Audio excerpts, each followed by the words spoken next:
বন্ধুরা, good morning. কেমন আছো তোমরা? আশা করি সবাই খুব ভালো আছো, আর আমরাও বেশ ভালো আছি। আমি আলপনা, আমার নতুন আরও একটি ব্লগে তোমাদের সবাইকে আরও একবার স্বাগত জানাই। আজকে রবিবার, আর এখন সময় প্রায় সকাল 10টা। তো প্রচণ্ড ঠান্ডায় সকালের বাসি কাজকর্ম কমপ্লিট করে নিয়ে ফ্রেশ হয়ে নিচ্ছি। আজকে আর স্নানটা করিনি, কারণ একটু শ্যাম্পু করার ব্যাপার আছে। তো সেই জন্যই ভাবছি সকালে শ্যাম্পুটা করলে তো ঠান্ডা লেগেই যাবে, এত ঠান্ডা যেন আর নেওয়া যাচ্ছে না। তো এত বেলাতেও দেখছো সোয়েটার মাফলার সব জড়িয়েই রয়েছি, মজা পরেও রয়েছি। তো সেই জন্য ফ্রেশ হয়ে তারপরে কিছুক্ষণ বসেছিলাম, অনেকটা সময় কাটিয়ে এখন এই যে 10টার সময় আবারও কাজে হাত লাগালাম। আর আজকে রবিবার, ছুটির দিন, কিন্তু আমাদের হাউসওয়াইফদের তো আর ছুটি হয় না।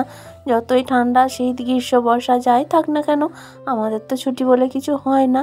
তো এই শীতের দিনে সকাল 10টা থেকে অল্প সময়ের মধ্যে কিভাবে আমার এক্সট্রা কাজগুলো আমি আজকে করলাম, সেটাই তোমাদের সঙ্গে শেয়ার করছি।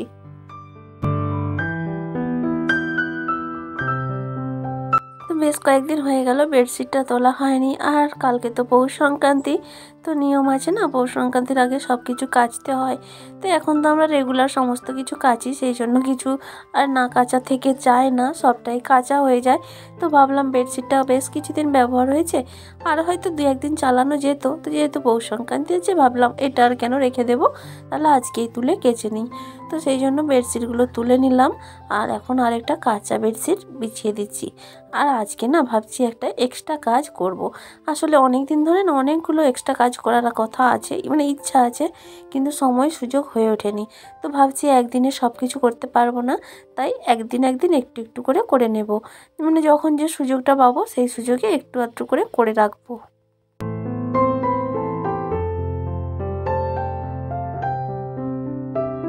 তো বন্ধুরা, এখন কাজ করতে করতে আমি কয়েকটা কমেন্টে রিপ্লাই দিয়ে দিই। তো শ্রুতি এস ব্লগের দিদিভাই জানতে চেয়েছে যে আমার কত নম্বর ভিডিও ভাইরাল হয়েছিল। তো দিদিভাই, ভিডিও ভাইরাল বলতে তুমি ঠিক কী বলতে চাইছো আমি বুঝতে পারছি না। মানে সেইভাবে তো আমার কোনো ভিডিওই এখনও পর্যন্ত ভাইরাল হয়নি।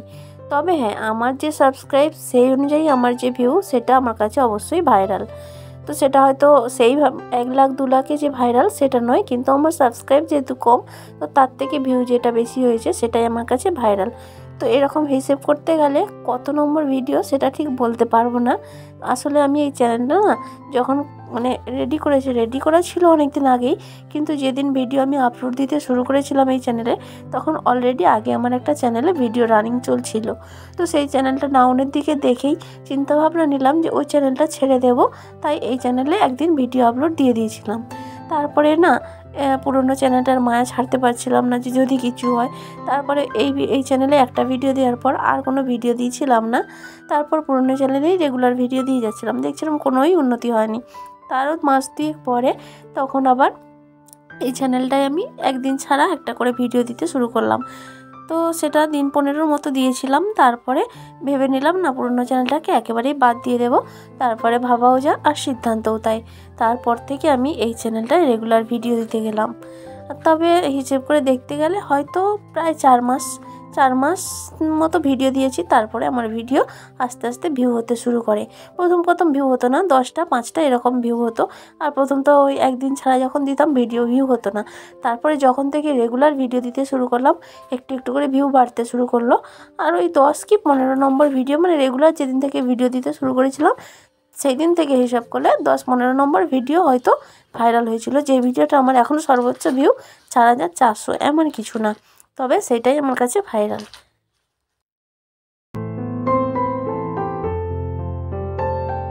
আর এখন দেখো, এই যে তোমাদের সঙ্গে কথা বলতে এক্সট্রা কাজটাও করে নিলাম। একটা শাড়ি, নতুন শাড়ি ছিল, এটাকে পরি না কোনোদিনও। ওই সিনথেটিক টাইপের শাড়ি বিয়েতে পেয়েছিলাম, তো ব্যবহার করা হয়নি। শাড়িটা পরেই ছিল, তো আজকে ভেবে নিলাম, অনেকদিন থেকেই ভেবেছিলাম এটা করব। কারণ না এই বিছানাটা একেবারে দেয়াল ঠেসানো হয়ে রয়েছে, তার কারণে না এই বালিশের কভার বলো বা বেডশিট বলো ধুলো হয় প্রচণ্ড। তাই ভাবলাম এটা করে দিলে, এটা নিচ পর্যন্ত দেওয়া থাকলে ধুলোটা ওই শাড়িতেই গার্ড হবে। তো সেই জন্যই মেশিনে বসে শাড়িটাকে কেটে সেলাই করে নিলাম। আর দেখো ওদিকটা এখন লাগিয়েও দিলাম। আসলে যে যদি কোনো কাজ জানা থাকে বা ঘরে কোনো জিনিস থাকে তাহলে খুব সুবিধাই হয়। তো মেশিন না থাকলে ওটা হাতে সেলাই করেও করা যেত। আর এখন এই যে ট্রলি ব্যাগটাও না অনেক দিন ধরে এমনিই পড়ে রয়েছিল, খালি পড়ে রয়েছে। আর এটা আমার বিয়ের ট্রলি ব্যাগ, তো ব্যবহার হচ্ছিল না, কোনো জিনিসই রাখা ছিল না।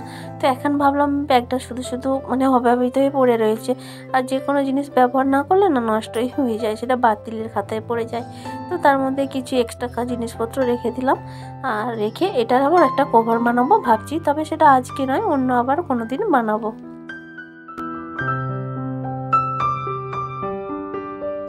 সাগরিকা নামে আমার এক দিদিভাই, আমার চ্যানেলের নতুন বন্ধু, কমেন্ট করে জানিয়েছে, আর সে জানতে চেয়েছে যে আমার মেঝেতে যে কার্পেটটা বিছানো রয়েছে ওটার কত দাম হয়েছে। আসলে বলি তোমাকে দিদিভাই, ওগুলো না হচ্ছে ফুট হিসাবে দাম হয়, যতটা তোমার প্রয়োজন সেই হিসাবে তুমি নেবে, আর সেটার হিসেবেই দাম পড়বে। তো আমার তো পুরো ঘরটায় বিছানো নেই, আমি শুধু খাট ছাড়া বাইরে যে জায়গাটা আছে ব্যবহার করার জন্য সেই জায়গাটাতেই বিছিয়ে রেখেছি, যাতে বাড়িতে বাচ্চা রয়েছে সবসময় ধুলোবালি নিয়ে বিছানায় উঠে যাবে, তো এই জায়গাতে যদি গার্ড থাকে তাহলে একটু কম হবে। তো সেই জন্যই এই জায়গাটার মাপেই বিছিয়েছি। আর এই জিনিসটাই আমার 800 টাকার মতো পড়েছে, হয়তো পুরো ঘরটা কভার করতে গেলে 2000 টাকার মতো পড়ে যাবে। তো এগুলো ফুড হিসাবেই বিক্রি হয়, তবে আরও বিভিন্ন রকম রয়েছে, এর থেকে কম দামিও রয়েছে, আবার এর থেকে বেশি দামিও রয়েছে। তুমি যেমন নিতে পারো দোকানে গেলেই সেটা তুমি জানতে পারবে।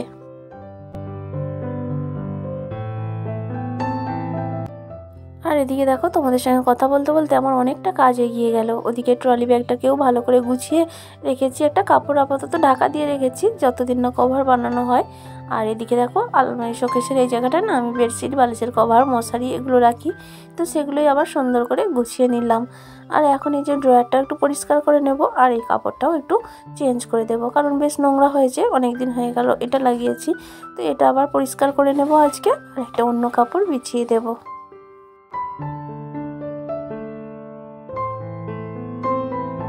প্রতিদিনের ভিডিওতে আমার দিদিভাইরা এত সুন্দর সুন্দর কমেন্ট করছে, আমার ভীষণ ভালো লাগছে। তো বেশিরভাগ কমেন্টই আসে যে আমার কাজকর্ম খুব দেখতে ভালো লাগে তোমাদের, আমি নাকি খুব সুন্দর গুছিয়ে কাজ করি। তো জানি না কতটা কি গুছিয়ে কাজ করি, তো যে তোমাদের যে ভালো লাগছে এটাই আমার কাছে অনেক। থ্যাংক ইউ দিদিভাইরা এত সুন্দর সুন্দর কমেন্ট করার জন্য। আর আমি চাইবো তোমরা এইভাবেই আমার পাশে থেকো, আর এইভাবেই সাপোর্ট করো। তো দেখো, সব কিছু পরিষ্কার টরিষ্কার করে এখন ঘরটাও একটু ঝাড় দিয়ে নিচ্ছি। আর প্রচণ্ড ঠান্ডা, জানো তো, একে ঠান্ডা কুয়াশা সেরকম রোদ হয়নি, তার মধ্যে আবার কি ঠান্ডা হাওয়া দিচ্ছে। হয়তো পৌষ সংক্রান্তি কাটলে ঠান্ডা একটু একটু কমতেও পারে।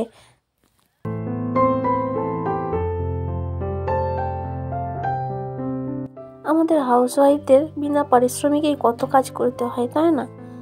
হাউসওয়াইফদের কোনো পারিশ্রমিক নেই, কোনো ছুটি নেই। ছুটির দিন হলে তো অন্য যারা অফিস চাকরি করে বা অন্য কোনো চাকরি বাকরি করে তারা তো তবু সপ্তাহে একদিন ছুটি পায়, মাসের শেষে একটা বেতন পায়। কিন্তু আমাদের কোনো ছুটিও নেই আর কোনো বেতনও নেই, তাই না? শীত, গ্রীষ্ম, বর্ষা, শরীর খারাপ কি শরীর ভালো কি সমস্ত কিছুতেই আমাদের ডিউটি কিন্তু দিয়ে যেতেই হয়, বিনিময়ে আমরা কিছুই পাই না, তাই না?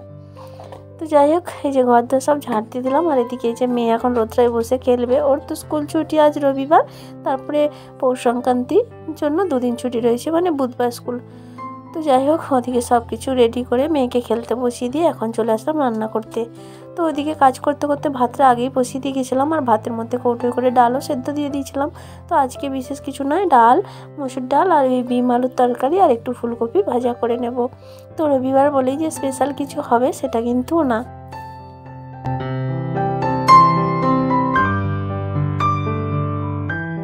এতক্ষণ পর্যন্ত যে সকল বন্ধুরা আমার সাথে রয়েছে, আমার আজকের ভিডিওটা তোমাদের কেমন লাগলো অবশ্যই কমেন্ট করে জানিও।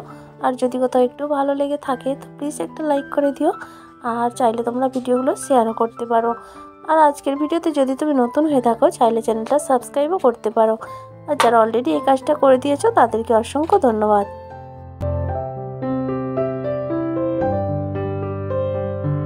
তো দেখো, এদিকে বিম আলুর তরকারিটা সেদ্ধ হয়ে গেছে, ওই ধনে জিরে লঙ্কা গুঁড়ো এইসব দিয়ে করেছি।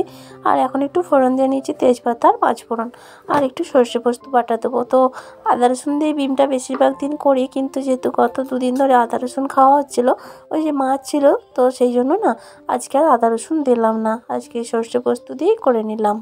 আর ওদিকে ডালটাও তো সেদ্ধ রয়েছে, ভাতটা হয়ে গেছে, ফ্যান ঝাড়তে দিয়ে নিয়েছি। আর এখন ডালটা ফোড়ন দিয়ে নেব, আর ফুলকপিটাও একটু লবণ হলুদ দিয়ে সিদ্ধ করে রেখেছি।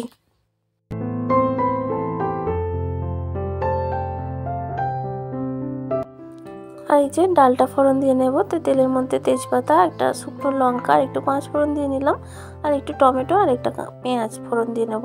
তো মুসুর ডালে একটু পেঁয়াজ আর টমেটো দিলে ভালো লাগে, আর ধনেপাতা শীতের দিন তো আছেই, দিয়ে নেব।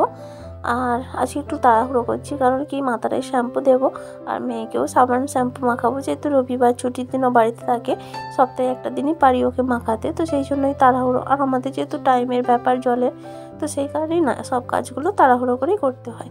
আর এখন দেখা যায় সকাল থেকে কিছু বাসন রয়েছে কলতলায়, সেই বাসনগুলো মেজে ধুয়ে নেব, আর তারপরে সবশেষে মেয়েকে স্নান করিয়ে আমি স্নান করে নেব।